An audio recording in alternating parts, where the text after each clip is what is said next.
मेरी जिंदगी है तू, ऐसी जिंदगी पे है तू।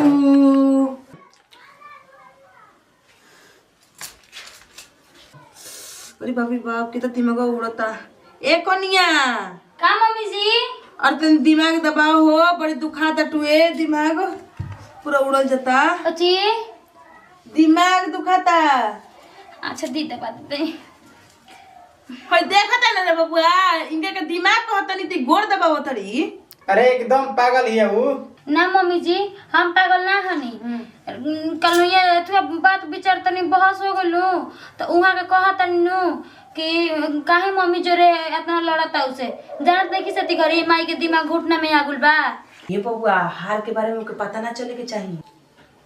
लागो तनु कि खानदानी हार बा।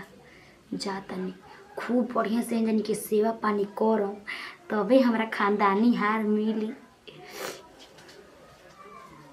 हाँ रे माई, तू ठीक कहत। इस हार के बारे में ओकरा पता ना लगे चाहिए। ए मम्मी जी का हो?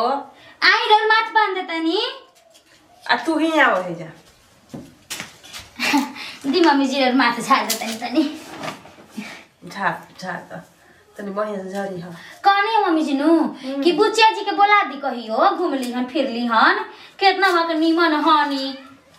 हाँ ठीक है कहता लोग चाहते कि ये बला दे के दू चार दिन रहो। हाँ बड़ी नीक लागी तनी, हमरो नीक लागी। ए मम्मी जी का हो?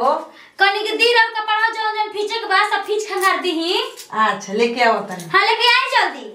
ए मम्मी जी हाय धरी रुहिया के माइनू फेनुस दलिए फाड़ के कनी अनु के रउआ बताई का खाई। जवने खाई तौने बेरा बनाई बताई का खाई। का बात बा हो? इतना हमरा सेवा सत्कार मार करत लू पहले तो अब मम्मी जी रउआ माई जी हनी हमर त सेवा सत्कार ना करम। ना कोनो बात बा जरूर एकरा पीछे। कहानी मम्मी जी नु कि अब रउआ सबके हम सेवा पानी करते मैंने रउआ सब जान गुल बन जाके हम पतो रउआ लायक बानी। हम सब कुछ रउआ बुढ़ापा के लाठी बनम।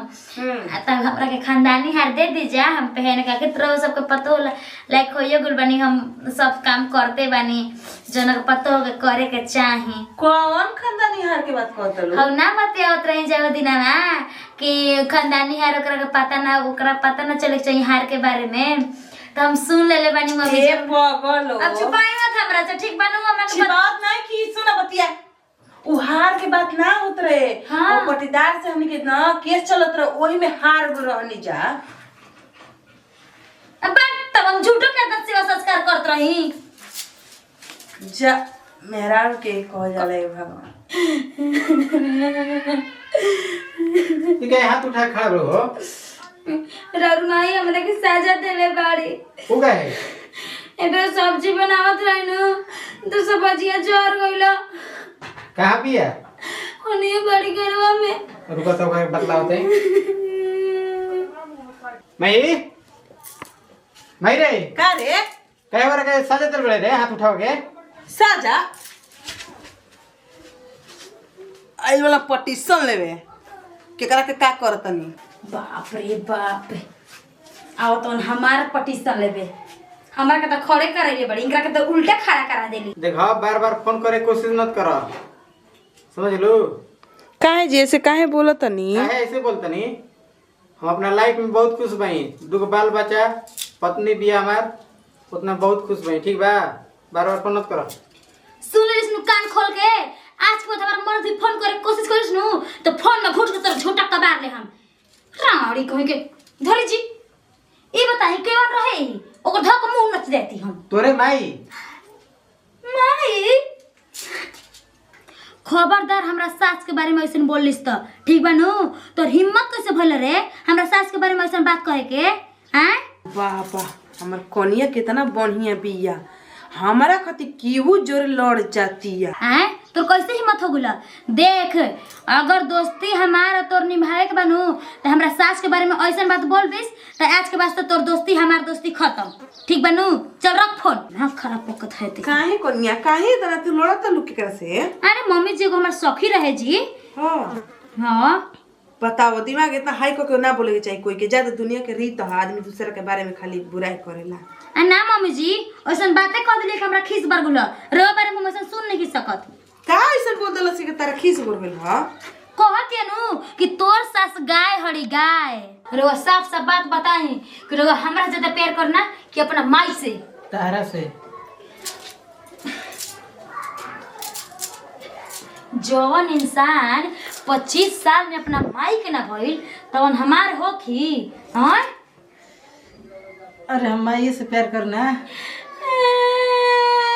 हमरे पता रहे कि रउआ हमसे प्यार ना करी ना। का मार हाला कोइले बस रे बुझाते नहीं कि घर में दवानिया मचल बा। एकरा रोटी बनावे के हमरा मन नहीं करत। कौन उपाय लगाई कि रोटी ना बनाई। जा तनी कह देबे नु कि आटे खत्म हो गइल बा। ए बबुआ हो धनवा तू बिगहो कटा गइल तो चल बिगहो काट दसन काट के रुआ दसन जल्दी। अरे सब कटा गुल खाली 2 कट्ठा रह गेलो बस। तोहनी के एगो काम के 10 दिन लगा दे बस ई ना कि जल्दी खत्म कर देला हमने भूसो से कुल धुआ जेत। मम्मी जी का हो कनी आटा खत्म हो गइल बा। आटा खत्म हो तो दाल भात बना द। आटा चाउर नहीं के घर में। अच्छा ठीक बा बना देतनी।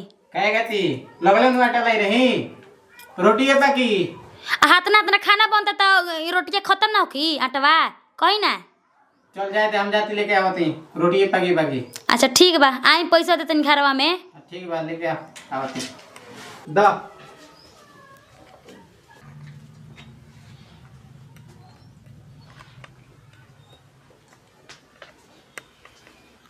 पता ना घर में जाके का करता सता ना देरी ले जाते नहीं खे। छोड़ दे मैं दाले भात खा लेवल जी। मेरे हैं मम्मी को गाना गाओ ना। गाना गाई कौन गाना गाइले। अच्छा रुक एगो गाना चलो ताते देखला उसन मोबाइल पे रीला भगावत रहल सनु गाई। गाओ हाला बाए गो बिजोड़ अब बुचिया के फुआ के ले गोइल गावे के चोर। ठीक लागत न। अच्छा ये गाना गइला हूं तो हमरो गाना सुन ल। सुनाई। आला बाए गो बिजोड़ अब बबुआ के मौसी के ले गइल गावे के चोर। लाग गलो पपरा करोगा माने हम कहीं ये करवा गावे जरूर रहे। का अपने को मिर्चाई लगता हमरा को मिठाई हम लगता। करेंगे नो राल बन मेरे को फालतू नहीं है। पहले ये करवा रे ओकरा बात तू गावत रह। चुप रही ना तो देख ली पीछा अब तो नहीं चुप रह जा। अब हम गाएं। गाओ। हाला बा एगो बिजोड़ घरवा में घुसल बा बड़का चोर। आई हो चली जी।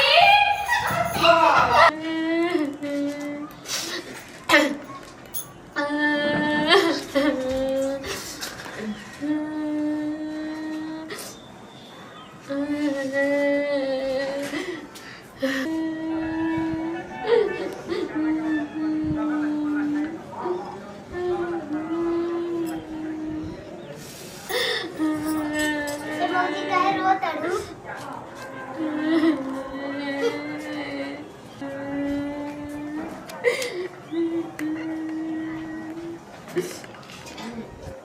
काहे रोत अड़ू। भाई दादा का कोनो बात बा। तार माई मर गई का कोनो दिक्कत बा।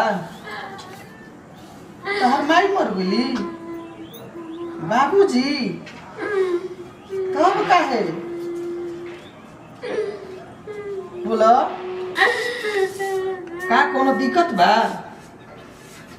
तार माई मर गई बाबूजी तब काहे रोवताड़ू।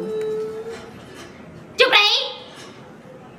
हमार सास मुइया तो कैसे रो मगर उहे नु प्रैक्टिस करत नहीं। तोरा की चाहिए